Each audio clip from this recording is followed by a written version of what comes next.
So welcome back to the latest episode with Rahul Reddy Garu, the immigration lawyer, and he's practicing law from since 30 years. So right now OPT నుంచి stem నుంచి H1Bకి మారే వాళ్ళ situations ఏ విధంగా ఉండబోతున్నాయి యూఎస్లో అనేది తెలుసుకుందాం. Hi sir. Sir I'm very fine sir, and how are you sir? Good.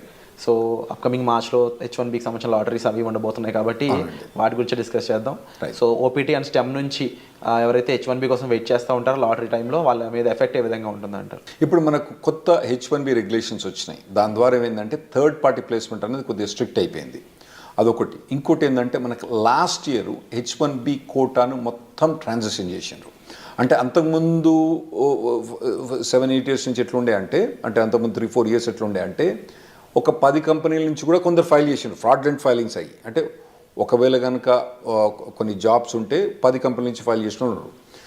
అయితే ఇప్పుడు లాస్ట్ ఇయర్కి వచ్చేమటికి ఏమైందంటే నీకు ఒకవేళ కనుక 10 కంపెనీలు ఫైల్ చేసినా కూడా శ్రీనివాసరావు అన్నతను మాత్రం ఒకటే కాబట్టి అతనికి ఒకటేసారి లాటరీ వచ్చే ఛాన్స్ ఉంటుంది. అతని బిల్లుని 10 సార్లు బెటరు. ఓకే, మనం అప్పుడప్పుడు పెడతాం కదా, చిన్నప్పుడు పెట్టినప్పుడు మన పేరు ఇచ్చి పెడతాం. మన పేరు ఎక్కువ రాయాలంటే ఏం చేస్తాం, 10 సార్లు రాసి అనలేస్తాం. అటువంటి అలౌడ్ లేదన్నట్టు. ఇప్పుడు ఎన్నిసార్లు రాసినా కానీ ఒకటే చిట్టి ఆ శ్రీనివాసరావు గారి పేరుతోటి ఒకటే చిట్టి పోతుంది. ఆ చిట్టి ద్వారా అది లాస్ట్ ఇయర్ ఇంప్లిమెంట్ చేసినారు. ఇప్పుడు కొత్త రెగ్యులేషన్స్ ప్రకారం ఏం చేసినంటే దాన్ని రెగ్యులేషన్స్ ద్వారా చేయబట్టి ఏమైనా కోర్టుల కేసులు కానీ వాటిని ఎదుర్కోవడానికి ఈజీ అవుతాయని చెప్పి వాళ్ళు రెగ్యులేషన్ ద్వారా పోయినరు. అయితే ఇప్పుడు కొత్త ప్రొవిజన్ ఏంటంటే లాటరీ మనం మార్చ్లో ఫైల్ చేసేటప్పుడు కొత్తగా ఫీజు అంతకుముందు $10 ఉండే. $10 ఏంటండి ఇప్పుడు ఇవ్వాలి, ఇప్పుడు పెద్ద కేర్ చేయరు. సో కొందరు ఫ్రాడ్లెంట్ ఫైల్ చేసే వాళ్ళు కొద్దిగా ఎక్కువ ఫైల్ చేస్తున్నారు, $10. ఇప్పుడు దాన్ని $215 చేసినట్టు. సో కొంచెం ఫిల్టర్ చేయడం, కొద్దిగా ఫిల్టర్ చేయడానికి చేసినట్టు. అసలు మేము ఈ రెగ్యులేషన్స్ పాస్ చేసేటప్పుడు మేము ఏమైనా అడ్వైజ్ చేసినామంటే అసలు మొత్తం లాటరీ చేసేటప్పుడు మొత్తం ఫైలింగ్ ఫీజే తీసుకోండి. ఓకే, సెలెక్ట్ అయితే ఆ ఫైలింగ్ ఫీజు ఇవ్వకండి. ఎట్లా మేము కట్టాలి కదా, ఫైలింగ్ ఫీజు కట్టాలి కదా, మేము ఇవ్వకండి అని చెప్పి మేము అడ్వైజ్ చేసినాం. వాళ్ళు ఇన్లే సరే ఏదో $215 చేసిండ్రు. సో ఇప్పుడు కొత్తగా ఓపీటీ నుంచి స్టెమ్ ఎక్స్టెన్షన్ నుంచి ఉన్న వాళ్ళు ఇప్పుడు మార్చ్ అంటే మనకు దగ్గరకు వచ్చింది. ఇప్పుడు ఆల్మోస్ట్ డిసెంబర్ అయిపోతూనే ఉంది. మార్చ్కు మీకు H1B లాటరీ ఉంది. ఇప్పటి నుంచే మీరు కంపెనీ కానీ కంపెనీ హెచ్ఆర్ కానీ కంపెనీ లాయర్ కానీ కాంటాక్ట్ చేసి టచ్లో ఉండి మీరు H1B ఫైల్ చేయడానికి రెడీ కాండి. అండ్ వీళ్ళు ఎటువంటి జాబ్స్ని చూస్ చేసుకోవడానికి స్కోప్ ఉంటుంది అంటారు ముఖ్యంగా H1B టైంలో? నార్మల్గా అంటే మన వాళ్ళందరూ కంప్యూటర్ ప్రొఫెషనల్స్ ఉంటారు కాబట్టి మనకు 3 types ఆఫ్ జాబ్స్ ఉంటాయి నార్మల్గా అండి. ఒకటి ఎండ్ క్లయింట్ అంటే నార్మల్గా కోకోలా కంపెనీ, లేదంటే నెక్స్ట్ ఇంప్లిమెంటేషన్ పార్ట్నర్, ఈ డెలాయిట్, కాగ్నిజెంట్, ఇన్ఫోసిస్ అని ఇంప్లిమెంటేషన్ పార్ట్నర్ టైప్ ఉంటాయి. ఇంకోటేమో ABC కన్సల్టింగ్ కంపెనీ, చిన్న కంపెనీస్ ఉంటాయి. అయితే మనం మొదలు కవర్ చేసిన ఎపిసోడ్లో ఏంటంటే కోకోలతో కంపెనీతో పనిచేస్తే కొద్దిగా మంచిగా ఉంటుంది H1B ప్రొవిజన్స్ అని చెప్పినాం. కాకపోతే ఈ ఎండ్ క్లయింట్ పనిచేసినప్పుడు వాళ్ళు ఏం చేస్తారంటే నీకు 3 ఏళ్ళు వర్క్ పర్మిట్ ఉంది కదా, నీకు ఇప్పుడే H1 అప్లై చేయమంటారు. అది వీనికి పెద్ద బాధ అయింది. ఎందుకంటే ఇప్పుడు 3rd year పోయినప్పుడు వీని H1B లాటరీ రాలేదనుకోండి, వీని పని గోవిందా. సో అటువంటి వీళ్ళు నార్మల్గా కంపెనీ పోయేటప్పుడు అంటే చాయిస్ ఉంటే మాత్రం మీకు కంపెనీ ఈ ఇయర్ మీకు H1B అప్లై చేస్తుందా చేస్తలేదా అదొకటి కనుక్కోండి. ఎండ్ ఆఫ్ ది స్టెమ్ ఎక్స్టెన్షన్లో సార్ ఇన్ కేసు ఎంప్లాయర్ని చేంజ్ చేసుకున్నాం అనుకోండి, అప్పుడు సిచ్యువేషన్ ఏ విధంగా ఉంటుంది? ఎంప్లాయర్ చేంజ్ చేసుకున్నా కానీ ఆ మార్చ్ టైంలో ఫైల్ చేస్తే సరిపోద్ది. మార్చ్ టైంలో ఫైల్ చేయకపోతే సరిపోద్ది. ఇంతకుముందు చెప్పినట్టు ఏంటంటే ఒకవేళ కనుక ఇప్పుడు మనం డిసెంబర్ జనవరిలో ఉన్నారు కదా, మీరు ఇప్పుడు మీ కంపెనీ కనుక మీరు H1B ఫైల్ ఈ లాటరీలో ఫైల్ చేస్తారా చేయరా కనుక్కోండి. ఒకవేళ చేయరని అనుకుంటే మాత్రం ఈ కంపెనీ వదిలిపెట్టి వేరే ఏ కంపెనీ కనుక మీకు జాబ్ దొరికితే ఆ కంపెనీకి పోవడం బెటరు. ఎందుకంటే H1B లాటరీ ఎంత తొందర వస్తే అంత బెటర్. ఎందుకంటే మనం లాస్ట్ 10 years నుంచి చూస్తున్నాం కదా, H1B లాటరీ అనేది కష్టమవుతుంది రావడం. ఓకే, ఇది లాటరీలో రావడం చాలా కష్టమవుతుంది. పోతానా కొద్ది ఇంకా పర్సంటేజ్ ఛాన్సెస్ తగ్గిపోతున్నాయి. మీకు 3 times కూడా మీరు లాటరీ ట్రై చేసుకోవాలి, అవసరమైతే 4 times కూడా మీరు లాటరీ ట్రై చేసుకోవాలి. వచ్చినప్పుడు ఇమ్మీడియట్గా ఫైల్ చేసుకోండి, మళ్ళీ నెక్స్ట్ ఇయర్ పెట్టకండి అన్నట్టు. ఒకవేళ ఈ కంపెనీ ఫైల్ చేయకపోతే మీకు వేరే జాబ్ దొరికితే మాత్రం వేరే జాబ్ తీసుకొని ఆ జాబ్ ద్వారా కూడా మీరు H1B ఫైల్ చేసుకోవడం బెటర్. స్టెమ్ స్టూడెంట్స్కి ఎలాంటి ప్రొటెక్షన్ ఉంటుంది సార్? అంటే ఎక్స్పైరేషన్ ముందు జాబ్ పోయినట్లయితే వాళ్ళకి ఏమైనా ప్రొటెక్షన్ ఉంటుందా? ఏముండదండి, గోయిందా. అంతే. ఇప్పుడు ఇప్పుడు H1B ఇప్పుడు ఉందనుకోండి, ఇప్పుడు మార్చ్లో లాటరీ ఉంది, ఫిబ్రవరిలో జాబ్ పోయిందనుకోండి, మార్చ్లో వాళ్ళు ఫైల్ చేయరాదు అన్నట్టు. అయితే కొందరు ఏం చేస్తారంటే ఈ కన్సల్టింగ్ కంపెనీ ద్వారా పోయి ఫ్రాడ్లెంట్గా వాళ్ళకి డబ్బులు ఇచ్చో జాబ్ లేకున్నా ఫైల్ చేయించుకుంటారు. అవి అయితే నేను అవాయిడ్ చేయమని చెప్తా. ఎందుకంటే మీరు లాంగ్ రన్లో చూసుకోండి, మళ్ళీ కాకపోతే ఇండియాకి వచ్చి మీరు మళ్ళీ H1B లాటరీ అప్లై చేసుకోవచ్చు, కానీ ఇటువంటి ఫ్రాడ్లెంట్ కంపెనీస్ మాత్రం పోకండి. జెన్యున్ జాబ్ ఉంటే మాత్రమే మీరు H1B ఫైల్ చేయించుకోండి. జెన్యున్ జాబ్ లేకపోతే ఎప్పుడు కూడా H1B ఫైల్ చేయించుకోకండి. లేదు ఇన్ కేస్ జాబ్ పోయింది అనుకున్న టైంలో స్టెమ్ ఓపీటీ మెయింటైన్ చేస్తూ ఎంప్లాయర్ మార్చుకునే స్కోప్ ఉంటుందా? స్టెమ్ ఓపీటీలో మనకు 90 days ఆఫ్ అన్ఎంప్లాయ్మెంట్ అలౌడ్ అండి. సో ఆ డేస్ని అక్కడక్కడ మెయింటైన్ చేసుకోవాలి. అదే అక్కడ మెయింటైన్ చేసుకోవచ్చు. మెయింటైన్ చేసుకొని దెన్ వేరే జాబ్ కనుక హాప్ ఆన్ అయితే అప్పుడు H1B ఫైల్ చేసుకోవచ్చు. కాకపోతే ఈ మార్చ్లో ఈ H1B లాటరీ ఎప్పుడు ఫైల్ చేస్తారు? మార్చ్ 1 నుంచి టిపికల్గా మార్చ్ 20th కొద్దిగా డేట్స్ అటు ఇటు చేంజ్ అవుతా అంటే ఒక 5-6 రోజులు అటు ఇటు చేంజ్ అవుతా అంటే ఆ టైంలో కనుక జాబ్ లేకపోతే కథం మనోడు మళ్ళీ నెక్స్ట్ ఇయర్ వెయిట్ చేయాల్సి వస్తుంది. ఈ 90 days కాకుండా ఈ టైం పీరియడ్ కాకుండా స్టెమ్ ఓపీని ఎక్స్టెన్షన్ చేసుకోలేమంటారా? స్టెమ్ ఓపీటీ అంటే 90 days అన్ఎంప్లాయ్మెంట్ ఎక్స్టెండ్ చేసుకోవడమా, లేదా 2 years స్టెమ్ ఓపీటీని ఎక్స్టెండ్ చేసుకోవడం? స్టెమ్ ఓపీటీ ఎక్స్టెన్షన్ లేదండి. స్టెమ్ ఓపీటీ అన్నది 2 yearsకి లిమిటెడ్. అయితే అందులో కొన్ని చిన్న చిన్న ఎగ్జామ్షన్స్ ఉన్నాయి. ఇప్పుడు H1B అన్నది మనం మార్చ్లో లాటరీ ఫైల్ చేసినా కూడా యాక్చువల్ H1B అనేది అక్టోబర్ దాకా స్టార్ట్ కాదు. అయితే ఒకవేళ స్టెమ్ ఎక్స్టెన్షన్ కనుక ఈ ఏప్రిల్ నుంచి అక్టోబర్ మధ్యలో కనుక ఒకవేళ స్టెమ్ ఎక్స్టెన్షన్ ఎగ్జాస్ట్ అవుతుంది అనుకోండి, అంటే ఇతని స్టెమ్ ఎక్స్టెన్షన్ జూన్లో ఎక్స్పైర్ అవుతుంది అనుకోండి, ఇతను H1B ఫైల్ చేస్తే ఈ స్టెమ్ ఎక్స్టెన్షన్ ఆటోమేటిక్గా జూన్ నుంచి అక్టోబర్ దాకా ఎక్స్టెండ్ అయింది. అట్లా కొన్ని లిమిటెడ్ ఎగ్జామ్షన్, దాన్ని మేము క్యాప్ గ్యాప్ అంటాం అన్నట్టు. క్యాప్ గ్యాప్ అంటాం. అది ఎప్పటి నుంచి? నార్మల్గా టిపికల్గా ఏప్రిల్ నుంచి అక్టోబర్ దాకా ఎక్స్టెండ్ అయింది. ఏది కంపెనీ ఏదైతే కంపెనీ ఉందో H1B change of status file చేస్తే ఆటోమేటిక్గా క్యాప్ గ్యాప్ అన్నది ఏప్రిల్ నుంచి అక్టోబర్ దాకా ఎక్స్టెండ్ అయింది.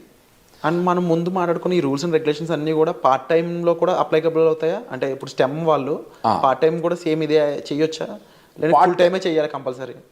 మీరు అన్నట్టు ఒకవేళ కనుక H1B జాబ్ ఫైల్ చేసిన అనుకోండి, పార్ట్ టైం కూడా వాళ్ళు ఎక్స్టెండ్ చేసుకోవచ్చు. ఏది టిపికల్గా ఏప్రిల్ నుంచి అక్టోబర్ దాకా. అయితే ఇప్పుడు కొత్తగా వచ్చిన రెగ్యులేషన్స్ ఏవైతే January 17, 2025 అప్లిక్ అవుతాయో దానికి యాక్చువల్లీ స్టూడెంట్స్ కొద్దిగా ఈజీ ప్రొవిజన్ ఇచ్చిండ్రు. కపుల్ ఆఫ్ ప్రొవిజన్స్ ఏమి ఇచ్చిందంటే, ఒకవేళ నార్మల్గా మేము H1B ఫైల్ చేసినప్పుడు అక్టోబర్ 1st డేట్ పెట్టే ఫైల్ చేయాలి, అక్టోబర్ 2nd ఫైల్ చేయొద్దని చెప్పినట్టు.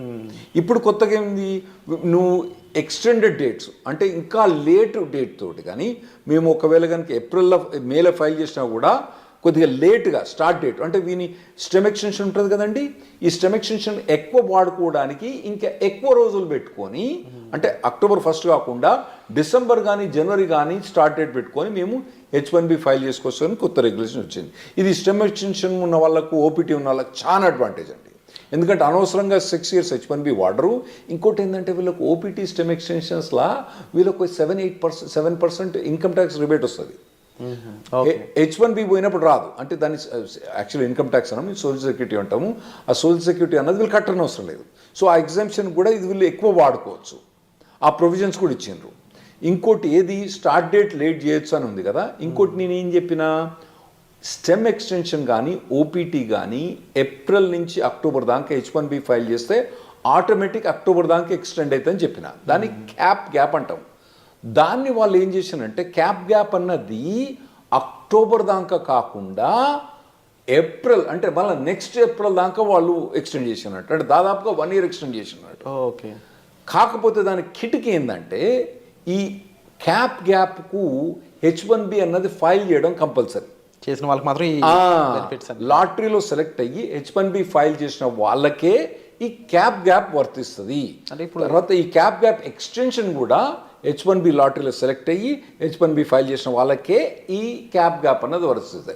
అంటే ఈ ప్రొవిజన్ నార్మల్గా తీసుకొచ్చిన అవసరం ఏం పడిందంటే, H1B నార్మల్గా 5-6 monthsలో అప్రూవ్ అయిపోద్ది. లేదా అంటే మనోడు ఎక్కువ పైసలు కట్టేస్తారు, 3 వారాలకే అప్రూవ్ అవుతుంది ప్రీమియం ప్రాసెసింగ్కి. కొత్త అడ్మినిస్ట్రేషన్ వస్తుంది కదా, కొత్త అడ్మినిస్ట్రేషన్ అప్పుడు ఈ కొత్త అడ్మినిస్ట్రేషన్ కొత్తదేం కాదు, అంతకుముందు ఉన్నదే. అంతకుముందు మమ్మల్ని నరక యాతలు పెట్టింది ఈ అడ్మినిస్ట్రేషన్. వాళ్ళు ఈ ప్రీమియం ప్రాసెసింగ్ ఇవన్నీ సస్పెండ్ చేసిండ్రు. అయితే ఇప్పుడు క్యాప్ అనేది అక్టోబర్ దాకానే, ఇదివరకు పాత రూల్స్ ప్రకారం అక్టోబర్ దాకానే ఎక్స్టెండ్ అయ్యి అక్టోబర్లో H1 అప్రూవ్ కాలేదనుకోండి, ఇడు జాబ్ చేయకుండా కూర్చోవాలి. అప్పుడప్పుడు పెద్ద కంపెనీలు ఏం చేస్తాయి, జాబ్ చేయకపోతే పో నీ H1 తీసేస్తాను తీసిపో, జాబ్ తీసేసుకొస్తాడు. అప్పుడేమవుతుంది, నా గరక నా ఘాటక అవుతాడు వీడు. అయితే ఇప్పుడు కొత్త ప్రొవిజన్ ప్రకారము ఒకవేళ ట్రంప్ అడ్మినిస్ట్రేషన్ వచ్చి H1 ప్రీమియం ప్రాసెసింగ్ తీసేసిన, అంటే ఎక్స్ట్రా $2,500 కట్టినా కూడా, దానికి ఎక్కువ ఫాస్టర్ ప్రొవిజన్ తీసేసినా కూడా, మనోడు అక్టోబర్ దాటిన తర్వాత, అంటే వీని వర్క్ పర్మిట్ ఒకవేళ జూన్లో అయిపోయినా కూడా అక్టోబర్ దాకా కాకుండా మళ్ళీ ఏప్రిల్ దాకా ఇతను జాబ్ క్యాప్ మీద జాబ్ చేసుకోవచ్చు. అది ఈ January 17th మనకు వచ్చే రెగ్యులేషన్స్ తోటి చాలా అడ్వాంటేజ్ అవుతుంది మనకు. ఓవరాల్గా డిఫరెంట్ అప్లికేబుల్స్ అయితే రానున్నాయనేది అర్థమవుతుంది క్లియర్గా. అండ్ కొన్ని బెనిఫిషరీస్ కూడా కనిపిస్తూ ఉన్నాయి డెఫినెట్లీ. అండ్ బిఫోర్ జాబ్ వీళ్ళు స్టెమ్ ఓపీటీ వాళ్ళు ఎటువంటి రిక్వైర్మెంట్స్ ఉంటాయి సార్ అప్లై చేయడానికి? అంటే ఓపీటీ స్టెమ్ ఎక్స్టెన్షన్ ఈ రెండిట్లు అంటారా? అంటే వీళ్ళు మొదటి నుంచి కాలేజీలో చదువుతున్నప్పుడే వీళ్ళకు ఆన్ క్యాంపస్ రిక్రూట్మెంట్ నడుస్తుంటుందండి. వాటిల్లో పార్టిసిపేట్ చేయాలి. ఇంకోటి ఏంటంటే, మీకు ఇంతకుముందు చెప్పినట్టు ఏంటంటే, వీళ్ళు మొదటి నుంచి కూడా ఏదో టెక్నాలజీ తీసుకొని, హాట్ టెక్నాలజీ తీసుకొని, కరెంట్ టెక్నాలజీ తీసుకొని, దాని మీద కంప్లీట్గా ఇంటర్న్షిప్స్ కానీ, తర్వాత ఎడ్యుకేషన్ కానీ, ట్రైనింగ్ కానీ తీసుకొని, ఒకవేళ టెక్నాలజీ మారితే మళ్ళీ ఇమీడియట్గా మారండి టెక్నాలజీ. కానీ ట్రైనింగ్ అన్నది ఇక్కడ కూర్చొని ఆ సినిమాలు చూసిన దానికి వీటి చూసిన దానికన్నా ఇటు పక్క పోయి ఈ ట్రైనింగ్ ఇటువంటివన్నీ తీసుకోవడం చాలా మంచిది. ఎందుకంటే నార్మల్గా ఇక్కడ జనరల్ ప్యాకేజ్ ఏంది 5 lakhs 6 lakhs ఉన్నది. అక్కడ మీకు 80 లక్షల నుంచి మొదలైంది ప్యాకేజ్. సో మీకు 6 lakhs నుంచి 80 లక్షలకు ఉండే పెర్ఫార్మెన్స్ మీరు అక్కడ యూఎస్కి వస్తుండ్రు కాబట్టి, మీరు చేసే పెర్ఫార్మెన్స్ కూడా 10 times బెటర్ ఉండటానికి మీరు షార్పన్ అప్ కావాలి.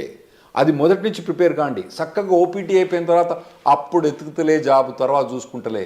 ఇప్పుడైతే సినిమాలు చూస్తా, షికార్లు పోతా, తాగుతా, తింటా, బిర్యానీ తింటా, పొద్దుగాల మధ్యాహ్నం, సాయంత్రం అయితే వాలీబాల్ ఆడతా, కానీ తర్వాత చూసుకుంటా, ఓపీటీ అయిపోయిన తర్వాత చూసుకుంటే మాత్రం అది తప్పుడు పని. మీరు మొదటి నుంచి ఇంజనీరింగ్ కాలేజ్ నుంచి ఫస్ట్ ఇయర్ నుంచి, ఒకవేళ మీరు యూఎస్ రాదలుచుకుంటే, మీరు ఇక్కడ కూర్చొని ఎక్కడనో 5 లక్షల ప్యాకేజ్ 6 లక్షలు తీసుకుంటే మీ ఇష్టం.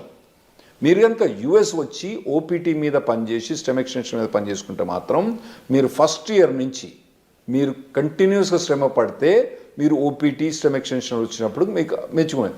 మార్కెట్ మంచుకున్నప్పుడు ఏముంటుందండి, అప్పుడు ఏమంటారు కదా, కుక్కను కూడా సింహాసనం ఎక్కించినప్పుడు వీళ్ళందరినీ మన వాళ్ళని సింహాసనం ఎక్కించినప్పుడు, ఏది మంచిగా స్కిల్ సెట్ లేని వాళ్ళని వాళ్ళందరూ కూడా కుక్క మీద వీళ్ళందరూ సింహాసనం ఎక్కి కూర్చున్నారు. ఇప్పుడు ఎట్లున్నది పరిస్థితి, మార్కెట్ పరిస్థితి మంచిగా లేదు.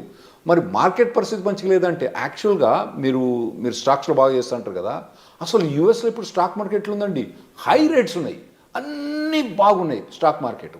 అయినా కానీ ఐటీ ప్రొవిజన్ మొత్తం డౌన్ అయిపోయింది.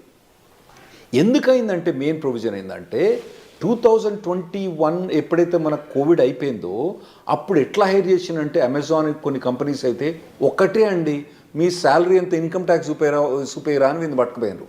నీ W2 ఎంత, నీ W2లా ఓకే నీకు 80 లక్షలు వస్తుంది, ఓకే ఒకటేరా నీకు, ఇగో 1,60,60,000 అంతే. వారు ఏం మాట్లాడలేదు. అట్లా చాలా మందిని హైర్ చేసిండ్రు. చక్కగా తీసుకుపోయి కుక్కను తీసుకుపోయి సింహాసనం మీద కూర్చోబెట్టిండ్రు. ఇప్పుడు ఏమవుతుందంటే వాళ్ళందరూ చాలా మంది లే ఆఫ్స్ అవుతుండ్రు, ఇంపాక్ట్ చూపిస్తున్నారు. ఇప్పుడు కొత్తగా వచ్చే పురాణాలకు మాత్రం ఆ లగ్జరీ ఏదైతే 2021-22లో ఏదైతే హైరింగ్ చూసిండ్రో, ఆ తర్వాత అంతకుముందు హైరింగ్ చూసిండ్రో, ఇంకా ముందు మీరు చూడరు. ఆర్టిఫిషియల్ ఇంటెలిజెన్స్ అనేది బాగా డెవలప్ అయింది. దాంతో ఏమవుతుందంటే ఈజీగా ప్రోగ్రామింగ్ అయిపోతుంది. కాబట్టి మీ జాబ్స్ అన్నవి చాలా కష్టమవుతాయి. మీరు మొదటి నుంచి ప్రిపేర్ కాండి. స్పెషల్గా మీరు యూఎస్ రాదలుచుకున్న వాళ్ళు మాత్రం మొదటి నుంచి ప్రిపేర్ అయ్యండి. మీరు ఇక్కడనే ఉండి చిన్న చిన్న జాబులు చూసుకుంటే మీ ఇష్టం. అక్కడ కనుక మీకు హై లెవెల్ జాబ్ కావాలంటే అక్కడ లో లెవెల్ జాబ్స్ ఉండవు. ఎందుకంటే వీళ్ళకి జాబ్ ఇవ్వడానికి వీలుండదు అక్కడ. ఏది ఓపీటీ స్పెషలిస్ట్ స్టెమ్ ఎక్స్టెన్షన్లా వాళ్ళు తీసుకొచ్చి $5 $10 జాబ్ ఇవ్వడానికి వీల్లేదు. రెగ్యులేషన్స్ ఎలా చేయవు కాబట్టి వీళ్ళకి హై లెవెల్ జాబ్ కావాలి. కాబట్టి ఆ లెవెల్ జాబ్ కావాలంటే మీరు ఇప్పటి నుంచి ప్రిపేర్ కావడం better. Wonderful sir. So latest updates కోసం చూస్తూనే ఉండండి. అండ్ చాలా విషయాలు అయితే మనకు రాహుల్ రెడ్డి గారు చెప్పడం జరిగింది. సో మీరు వీటిపై ఏమనుకుంటున్నారు, మీ ఒపీనియన్ కామెంట్ సెక్షన్లో మెన్షన్ చేయండి. And thank you so much for the wonderful. Thanks sir.